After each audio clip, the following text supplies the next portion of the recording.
Well, hey, welcome back to the X podcast. We're so glad that you are with us. Summer is fully in swing, and we have a long Knights table. I guess not a Knights table. This is like a. Well, it's not the round table. It's not. This is like the Putin table. The 30-foot long. Sits far away yes. from each other. Yeah. So we're readjusting. We had a guest that was supposed to be here. The last minute cannot. Oh no. And maybe you'll see what we're talking about if we make it work for our next episode. But me and you've never done a podcast together. I know, it's our first time. Just you and I. Just you and I. Woo. Just the two of us. The Will Smith song? No? Okay. No. How are you? I'm doing good. How are you? I'm doing well. Yeah. You look muscular. How's the workouts coming? They coming good? They're going okay. Yeah. Memorial Day was not good for my current training regimen. Aren't you trying to drink like 3 gallons of water a day or something like that? I'm trying to do a gallon, which is hard. Actually, I'm supposed to be doing 1.25 gallons, which is harder than you would think. You feel like you don't drink water? I thought I drank a lot of water until I started tracking everything. I feel like we probably don't drink as much water as what we think we do. We don't. I had an old mentor that said you can't manage what you don't measure. And so you find out when you start tracking things in life, whether it's budget or macros or a mountain of water, that you are sometimes not as far along as you thought you were. No. But I read something really interesting. You are the most news-oriented human I think I know. I don't know if that's a compliment or if that's like a... I don't know. Take it however you it's for you to process and journal about later. But okay. I noticed that right as COVID was hitting, I'd see you kind of walking down, and but it makes for interesting conversation because you usually have your pulse on what's going on. You always have an interesting. Hey, did you hear? What was it the other day? I laughed, and it probably annoyed you. Me, you, and Tim were on a group text, and he asked you if you'd read the news about an article about something with the church or whatever, and you go, "No, I already read the 11 news articles that were on ABC about that." And it was something to do with a local church, I think, here in Columbus. Yes, they were. Yes, we won't go into it, but anyway, speaking of news, this morning I read. Did you see this? That they came out with. Nope. So you got me beat. I got you beat already. They came out with. They announced all the new features of iOS 16. I did see this, actually. Of course you did. Of course you did. You rolled over at 4 a.m. and you caught up on the news cycle. Yeah. So did you read all of what they? A little bit. So there's like. Hold on. Okay. I'm gonna share. There's a lot. Okay, tell me. There's a lot because maybe I didn't hear all of them. No, there's a lot with obviously photography. They're going to do some interesting things with the lock screen. They're going to do some interesting things with the widgets or whatever on front. Yep. But to me, the 3 things that I was like, this is like Elon Musk changing the edit button on Twitter level, was supposedly with the new iOS 16, within 15 minutes of sending a text message, you can edit it or delete it. Unsend it. Or unsend it. You can you can edit it or unsend it. That's a really big deal. It is. And you can now recover deleted text up to 30 days afterwards. What was the other one? You can mark, this will be good for some people that are notoriously bad at responding to text, but you can mark something as unread. Like if you have your read receipts on, you can mark it as unread until you get a chance to respond to it. Interesting. I feel like the whole text message game is about to change. It is. That whole thought, which it's kind of, I guess it's nice to have that option. The other side of me is like a kind of, I don't know, like if you send something, or it's kind of like that thing. You ever seen somebody? People will still be able to screen capture, though. Yeah, that's true. That's true. People send it and just screen capture. But think about it. A lot of times, when people send that they regret in the middle of the night. True. So you could delete it before you screen cap it and do all that. Yeah. But anyways, I just thought it was really, really interesting. It is interesting. And one of the things that we've been talking about lately, it reminded me of, is the whole idea of technology. The progress, because a lot of people say, well, this is progress for text message. This is a progress for the iPhone, progress for smartphones, or at least those that have an Apple product. But it just reminded me of this. There's a in the last few years a whole lot of conversation going around how digital media has affected us. Last summer we had my cousin on and we talked a lot about the correlation of digital media and mental health, digital media and polarization, digital media and our souls, our screens. What was it? What was the Netflix documentary that came out last year? The Social Dilemma. Social Dilemma, yeah. So all of these things have been talked about, and we've hit them a few times here. But I think both of us have been reading, and Tim as well. He's out of town, but both of us have been reading books that converge on some of these topics. I'm finally getting into a book that has been recommended to me for a long time called The Coddling of the American Mind. Fascinating book about how over the last few years our society, and specifically the way we've been creating constructs of learning and thinking in universities, has created a fragility with thinking where people are not just could be bothered by opposing viewpoints, but actually consider it. We started using the language that's never been used of unsafe or that triggers me or that could harm me. Universities now have safe zones where we've never had a string as of the last 5 to 10 years of people being disinvited to universities because it may make people feel harmed or triggered or unsafe, and all of this also plays into social media, the way we're learning to socialize or not socialize, the way we're being formed by whatever echo chambers and algorithms and all the things. So there's that. And then you've been reading a book that it seems like it's been one of your favorite books you've read in a while. Yes, it's been really good. Called The Life We're Looking For by Annie Crouch. So tell me what I want to hear, because some of what we're processing the other day at Chipotle, we're talking over sour cream and shredded cheese about life and its mysteries. And there's some pretty, in my mind, profound insights that you were gleaning from this book. Yeah, so starting off with, there's a quote in this book. It's actually not from the author, but it's from someone else. Maybe you've heard of it before. But Arthur C. Clarke has this quote. He says, any sufficiently... That was one of the Knights of the Round Table. Yes. Sir Arthur? Yes, Sir Arthur. Okay. Yes. Any sufficiently advanced technology is indistinguishable from magic. What does that mean? Any sufficiently advanced technology is indistinguishable from magic. And I think... Does this have to do with... Because you love magic. I don't know. Does it have to do with Magic the Gathering? Not that kind of magic. Okay. But in a sense, when you think about magic, so there's always been a fascination throughout history. Sorry, my twist. Sorry, I got us off the rails already, but my weird mind just pictured you with a cape and a top hat and a wand. And it was more than I could take. It sent me all the way over. Okay. Keep going. I am so sorry. You okay? Yeah, I'm good. I'll make it. Okay. Yep. I can't picture this anymore. Okay, good. Keep going. So when you think about magic, though, I think throughout history, we've been obsessed with acquiring supernatural powers or things beyond our own. And people have, throughout time, sought for the ability to do things beyond what they're normally capable of. And I think that quest has driven us throughout human history to innovate, to develop, to create new technologies, new things that enable us to achieve more, do more, be more efficient, work efficiently, do these different types of things. Well, as technology continues to advance, I think this whole quote says that you're going to reach a point where technology is so advanced and it's doing things, and you don't even know it's doing it, that it almost seems like humans have the capacity to do real magic. In the way that they're operating or doing. What do you mean? Things. So, like, think about what technology does for us. So, with technology, I am not an NFL player at all. Like, I am big. I'm out of shape. I could not last a minute if I stepped onto an NFL football field.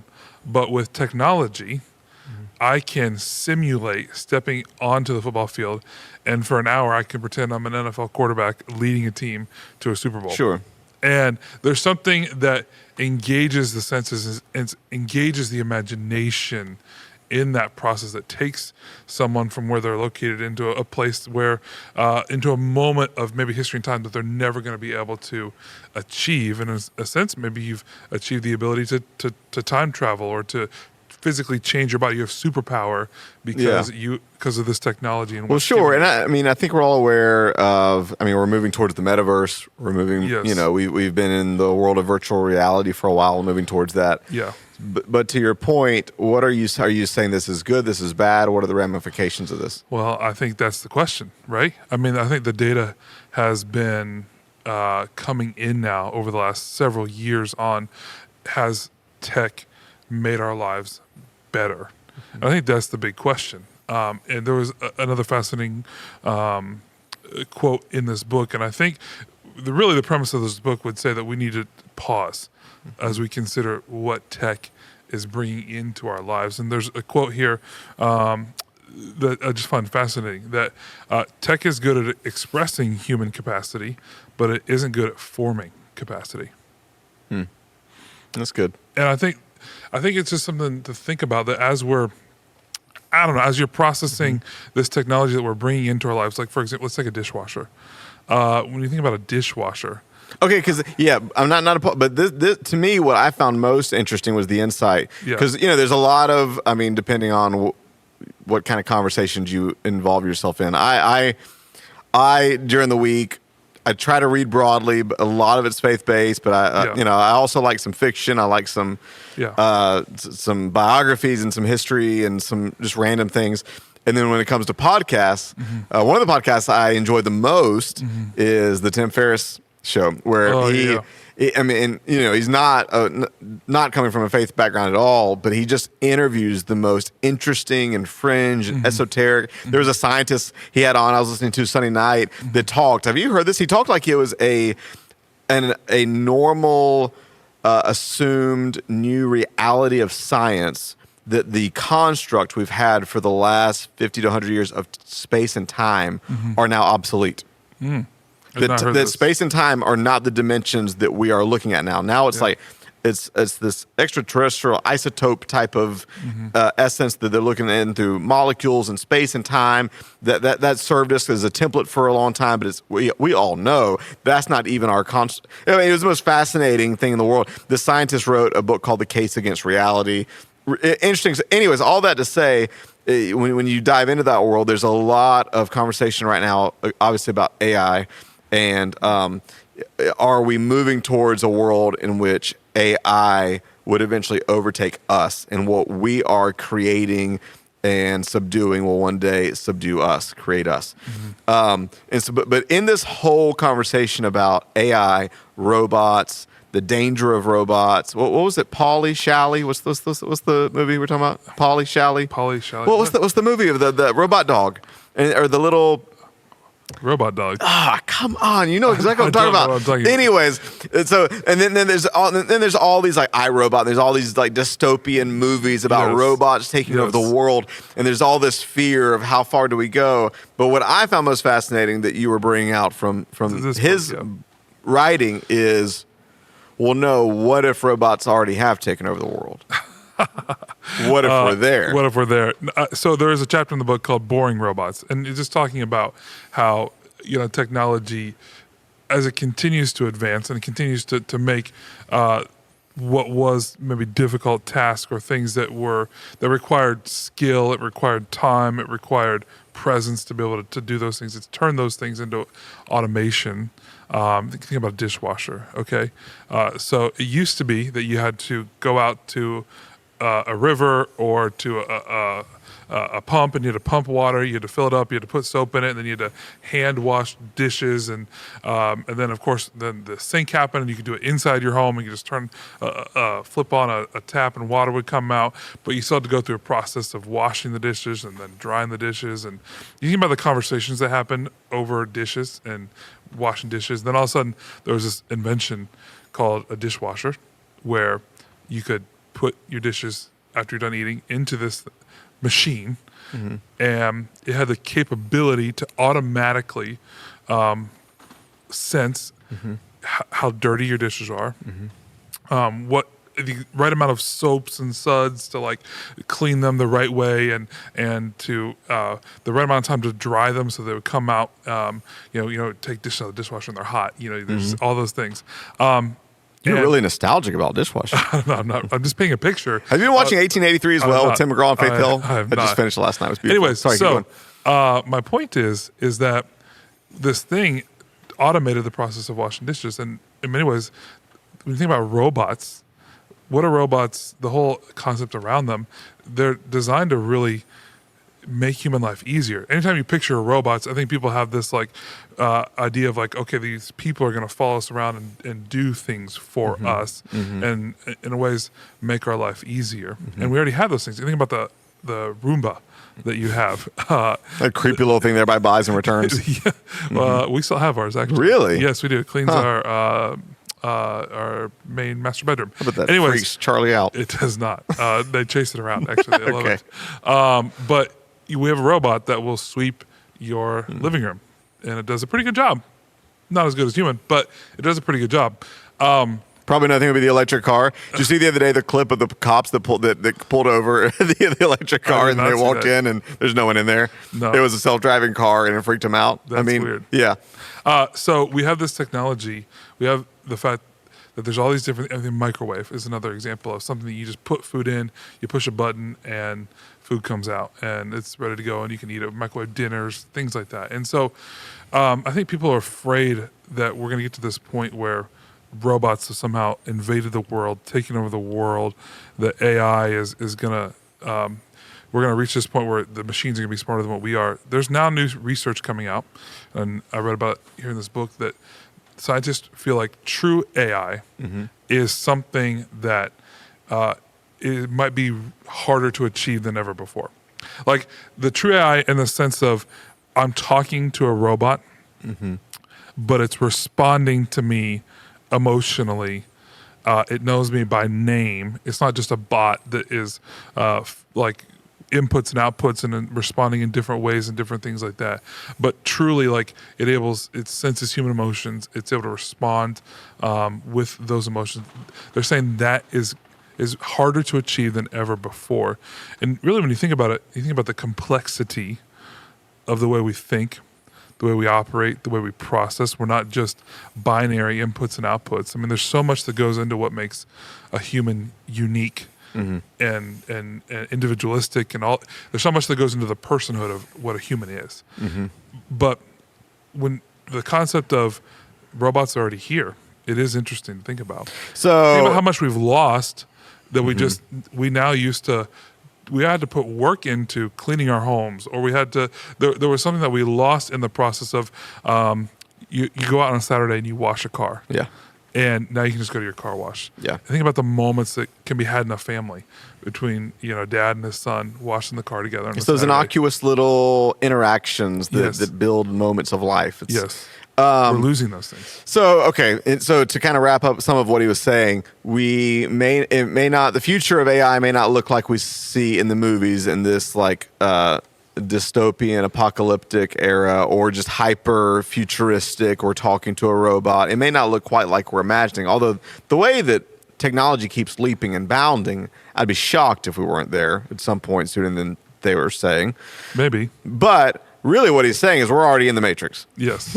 We might already have the thing we fear, we might slowly be in the Matrix. And it does go back to that whole thought of we think we're using technology when technology, we might have stepped over an invisible threshold where technology is already using us. And think about it. Yeah. Think about it. I mean, technology invites you into a life of convenience.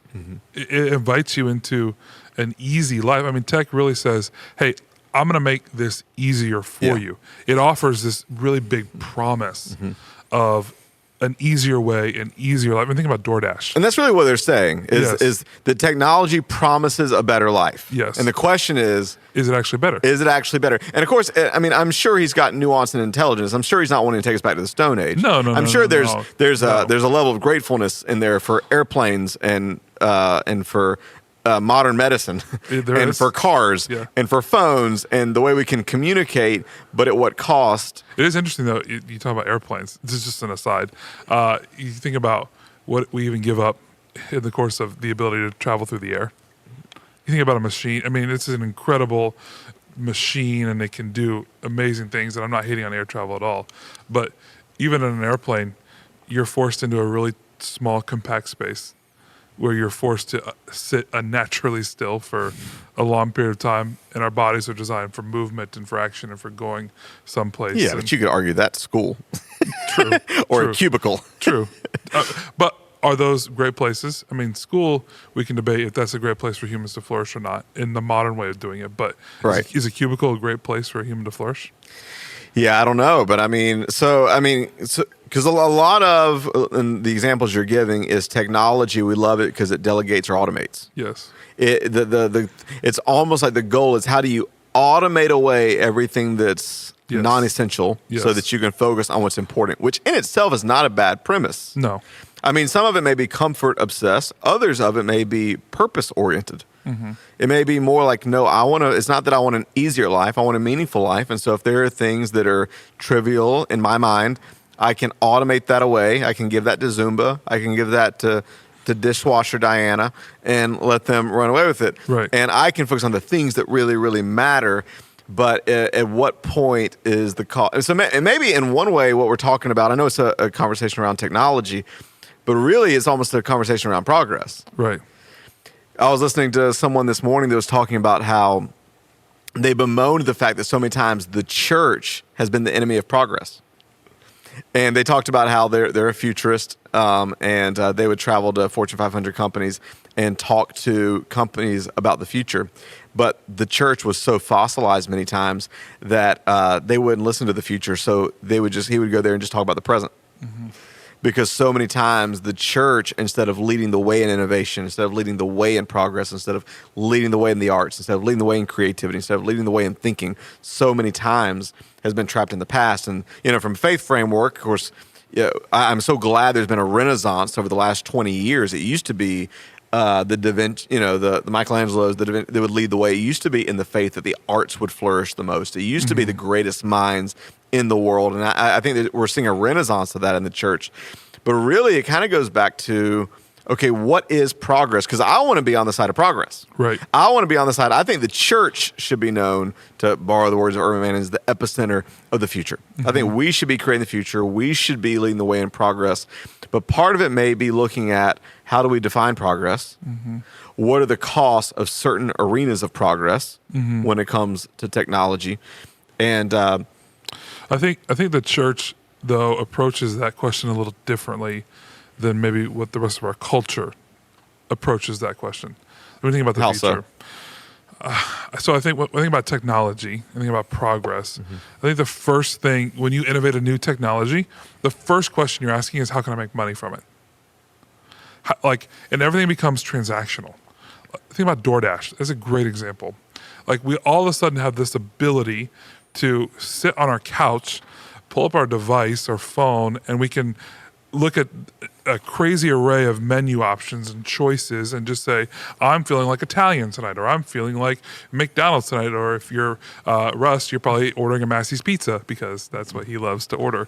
Massey's all tragically, they're not a DoorDash, but I do have it delivered. Yeah. And so that's what we do. It's convenient and easy, but what we've done is we've taken the ability to, order great food and enjoy a meal, and we've turned it into a way to make money. Mm-hmm. DoorDash will upcharge everything, and they do this so they can pay their drivers and do all these different things like that. And you're losing out on the idea of, let's sit down and create a meal together and have a conversation with another human over a beautiful meal or something like that. So you're losing something. So tech or culture, or maybe someone who doesn't have a faith context, they approach progress as a way of, how can I make money off of this thing, or have success, or grow my power, or grow my influence in a way that benefits me. I don't think that's always the case. You don't think so? No, I think there's people that are outside of faith framework that are still just trying to create a better future, that in their mind, this is going to create a better future.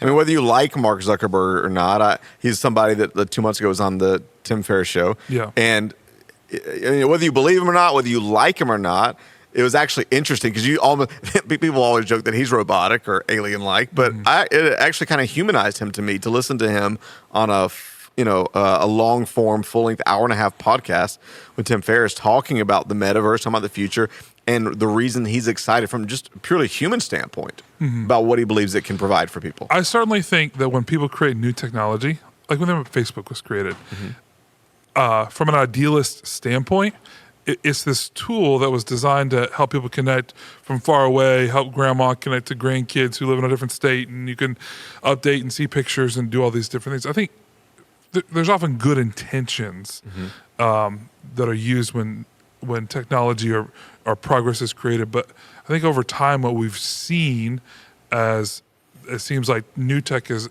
coming out almost every single week and month, that along the way that there's just something that it offers this promise of being able to stay close, but then something just gets twisted, almost like upside down. Stranger Things reference there for you. Yeah, you just finished it. I did. It was incredible. But there's almost like there's this other reality where it never quite reaches the promise of what it offers, and then eventually somehow people find a way to make money off of it, and then you have a bajillion ads on everything, and it's curating all your interest in a way designed for you to spend money or to just keep scrolling and lose interactions with people. In a really weird spiritual way, the way you're talking about the false premises of the overpromise of technology reminds me of the way Andy Stanley described lust. He said lust is that thing that promises what it can never provide. Yes. I think that's like it promises something. Yeah. It promises a level of satisfaction that always is beyond your reach. But it's interesting because and the reason I kind of broadened it in my mind to progress even above and beyond technology is because I think it's a really important dichotomy and tension we're gonna have to learn to navigate moving forward. I agree. More and more. And what reminded me of it, I don't know if I told you, but I had maybe she wouldn't want me to say her name, but we had one of the college age girls reached out to me on Friday through email, and we ended up sending some voice text, and she said she wanted to have a conversation around the language we use, and she was like, no, I love the language we use on Sundays. She was like, but she's in a medical and social line of work, and she asked if we've thought about switching in our new day and age to people-centered language. Have you heard this? Yes. So people-centered language, really, all in all, is basically saying you wouldn't say that someone's an addict. You would say that's someone that the new term is that struggles with substance abuse disorder. You wouldn't, and she started talking about the language we use that could be. She used the word culturally sensitive. And so it really got me thinking because I was like, that's a fascinating, I'm glad you brought that up. And I said, I want to continue to have a conversation around that. I said, you're aware, and if anybody's part of our church, I think probably you're aware, we're very intentional about the language we use. We're very intentional not to use insider language, Christianese. We try to just destroy cliche and destroy easy answers. We try to use language that is inviting and accessible to somebody, whether they've been raised in church or they've never been to church. We try to use language, even before the people-centered psychology movement started, well, don't call them addict. I feel like at least a part of the church has been kind of ringing that bell for a while. Let's not label people. Let's not define people by their worst moments. Like if I were to say, even without knowing the psychological arena of people-centered language, I feel like for a long time, if I'm talking about addiction, I wouldn't say if there's an addict in here. I would say, hey, if there's someone in here that is struggling with addiction. And so anyways, but it opened up this whole thing and it got me thinking. And so we sent some voice texts and I said, let me nuance this though. My ultimate goal when I'm communicating is not culturally sensitive language. I said, now, I want to be sensitive. If there's ever a way that I can remove a barrier between me and the person I'm reaching, I want to do that. If there's ever a way to speak with winsomeness in a way that's relevant, in a way that's loving and inclusive, I want to do that. I said, but that's not my highest goal. I said, my highest goal is intentional language. And I said, and the reason I want to nuance that is because there's a lot of times that culture will progress, and in my mind, in my estimation, humbly, I'm like, okay, that's progress. But then there's other times when culture will say, hey, this is a step forward that according to my filter of scripture and reality is actually a step backwards. And I said, let me give you an example. And this may be controversial. There is something I've thought about in my mind over the last few months. But every time you hear someone tragically, if they were to take their life, the new language is they died by suicide. Yeah. Have you heard that? Yes, I have. It's not they committed suicide, they died by suicide. Now, let me be really, really clear. This is an arena in which I think the church has gotten really bad for a long time. Yeah. They've defined people by their worst moment. Yes. They'll even crucify them and call them selfish. Yes. I think your first reaction to someone taking their life should be absolute heartbreak, empathy for those involved, empathy, understanding that we're not just spiritual beings, we are mental and emotional beings. And sometimes people have a chemistry in their brains that is so broken that it doesn't matter how much they love Jesus, doesn't matter, maybe they've taken all the steps to get better, but tragically, in one moment, their emotions and their chemistry became so much bigger and they succumbed to darkness in that last final moment and tragically made a decision. However, they made a decision. Yeah. And I'm a big believer, even though this doesn't seem really popular right now, even though this doesn't feel like progress to part of the politically correct elite right now, I am always going to use language that's intentional to be loving. I'm also always going to use language that's intentional to give human beings autonomy. Right. I think it is highly dangerous Yes. to use passive language. Yes. I think it's highly dangerous to use language that is disempowering. Yes. So while I feel like the intentions are good because you don't want to make it feel like they committed a crime, Right. at the end, I actually think it dishonors the person and it disempowers people that are wrestling with That's it good. because you are removing the most powerful things that human beings were ever given, and that's choice. Wow. That at the end of the day, human beings have choice. And I said, for me, I am on a mission in my communication to be loving and to give hope. And Wow. I actually feel like part of the way I do that, though, is reminding human beings the power of choice that they have. And that when you use I tried to do with me last week. I had a day where I was Yeah. like, and this is a little bit, this is way more trivial. I'm not trying to compare this, but it's the same principle where I was like, man, this thing has ruined my day. And I try to catch myself. No, that's not ruin my day. Nothing has the power to ruin my day. I have the choice how I respond. Even how I think, I try to catch myself to not be passive because victim mindset weakens you. Yeah. Passive language weakens you. Yeah. So anyways, that whole rampage to say, it just got me thinking. We had a fascinating dialogue to where it just made me realize that whether it's technology or what culture proposes or what's the new and latest thing, I want to always be on the side of progress. Right. But in a broken world where a million different ideas are going to bombard me, and a lot of times they're not rooted in reality, a lot of times they're not rooted in scripture, more than ever, I want to have a critical thinking, not critical spirit, but a critical thinking mind, like thinking cap on, Yeah. to really filter through and not just accept it. That's good. So long rampage to say, it reminded me of that when you start talking about, because I'm like, okay, I think it's really important to think through what is progress. Yeah. I think, so progress, you bring up an interesting point. Was that a detour? No, it wasn't a detour. I think humans for all time, we're always picturing a future in which we are flourishing. And I think we're all wanting to take steps towards that future, whatever that looks like in our brains or in our minds. And I think to intersect the two between progress and technology, I think technology promises to bring us into a future where humans are flourishing, where there's no more pain, there's no more suffering. People have safe spaces to operate and be themselves and be autonomous and be their own versions of themselves or the best versions of themselves. Yeah. And I think so far the jury is still out.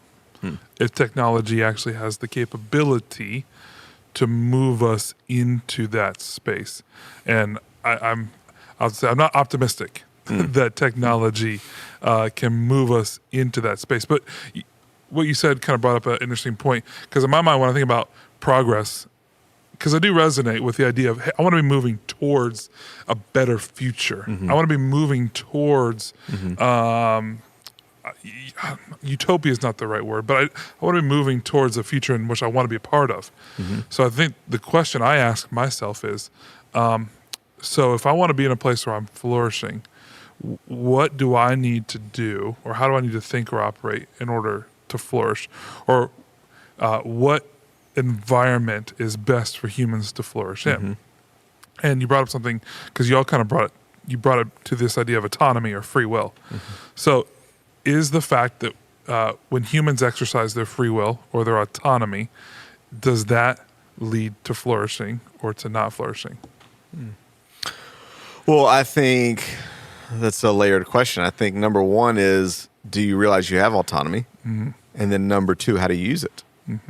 Because you can use your freedom to create your own prison. That's good. Or you can use your freedom, as Paul said. What did he say that it comes down to? Freedom is, he said, don't use your freedom to gratify the flesh. Right. But use it, faith expressing itself through love. So whenever I have the greatest levels of freedom, which, by the way, don't use your freedom to gratify your flesh. Isn't that what technology is designed to do almost? Is it? I mean, in a way, yeah. It's designed to make things easier for us. Right.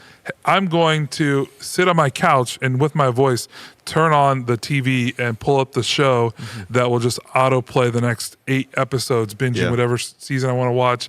And then I'm going to say, hey, Alexa, will you order my groceries for me from the couch? Hey, Siri, will you DoorDash me this thing from McDonald's or whatever? And all from just sitting in one spot. It's indulging your flesh, and that's an aside. So I guess it's just going to continue to go back to what's the balance.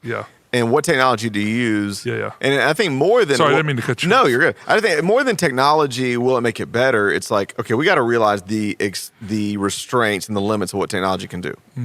Technology can be good tools, but they can't fill your soul, and they can't fill you with joy, and they can't fill you with peace, and they can't fill you with fulfillment. And on the flip side, the greater power something has to be a tool, the greater and more destructive power it has to be a master. And so it's, how am I using these tools? Because on the flip side, sometimes I get people have gotten frustrated with me, and I've gotten frustrated with others sometimes, where I'm like, okay, if you would just take 5 seconds to step from 10 years ago into the present, you could be a lot more effective. I heard John Maxwell say this, I think like 6 or 7 years ago. He says a lot of work frustration is trying to do today's tasks with yesterday's tools. So I'll pick up my parents.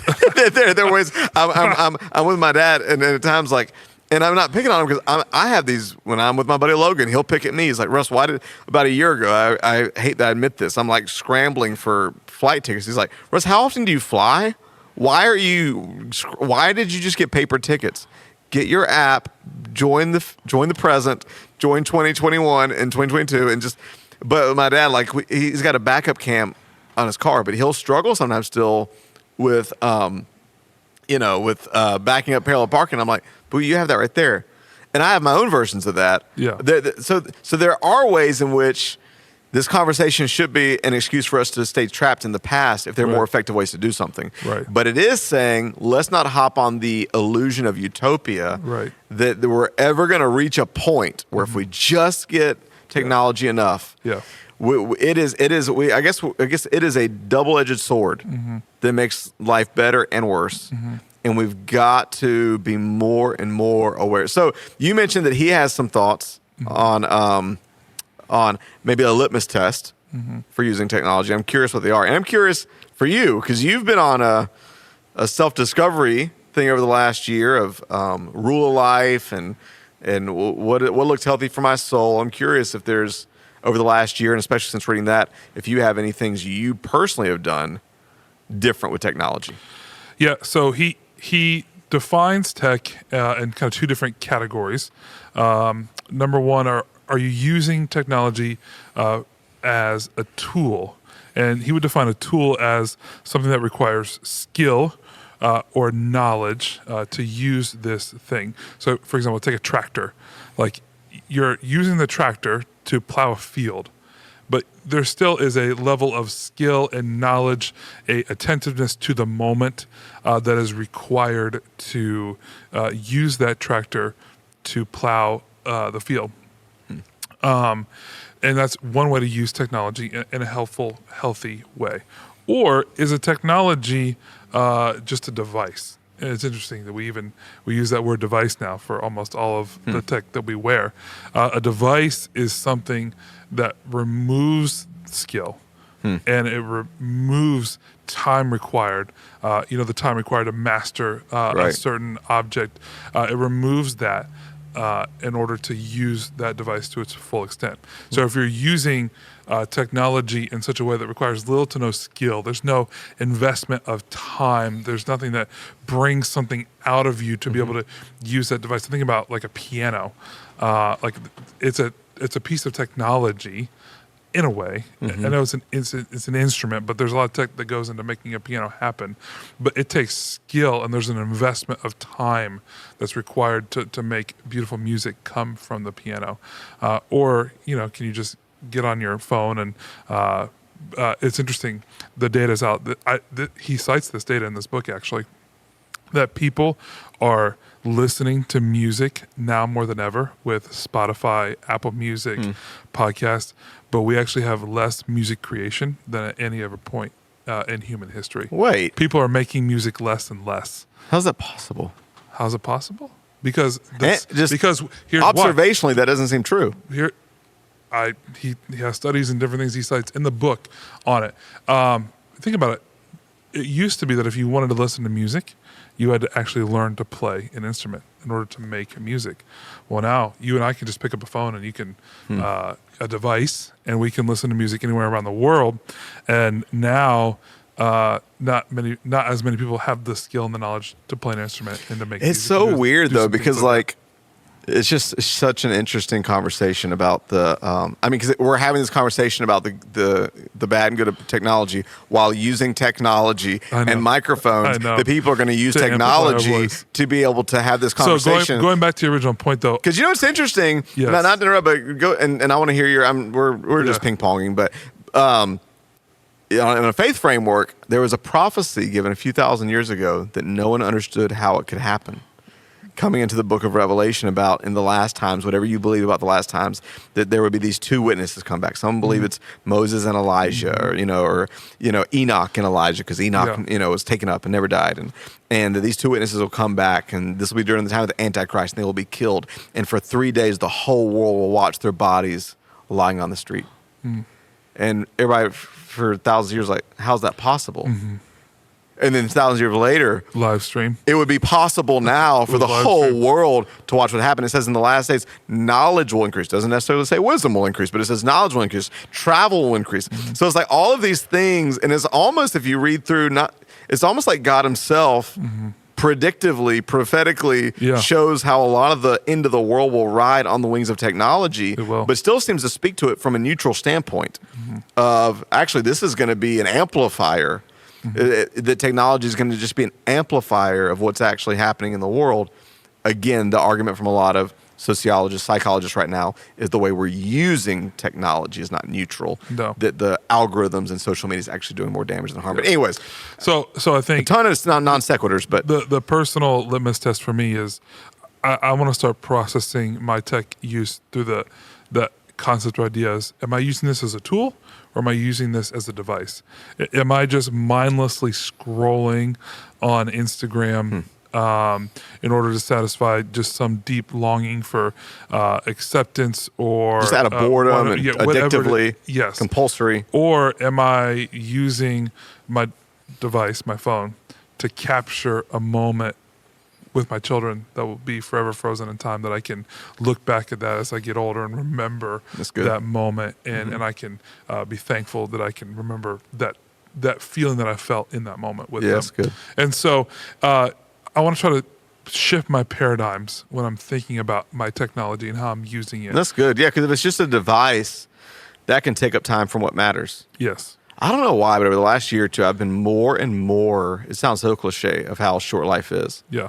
And there's times I'll wake up that I do the thing that I warn people against doing. I got my phone right there, go to Apple News, go to whatever, and I'm just like, this is not a healthy way to live. And in 30 minutes, there's that verse, the Message paraphrased in the Proverbs, that says, a life frittered away disgusts God.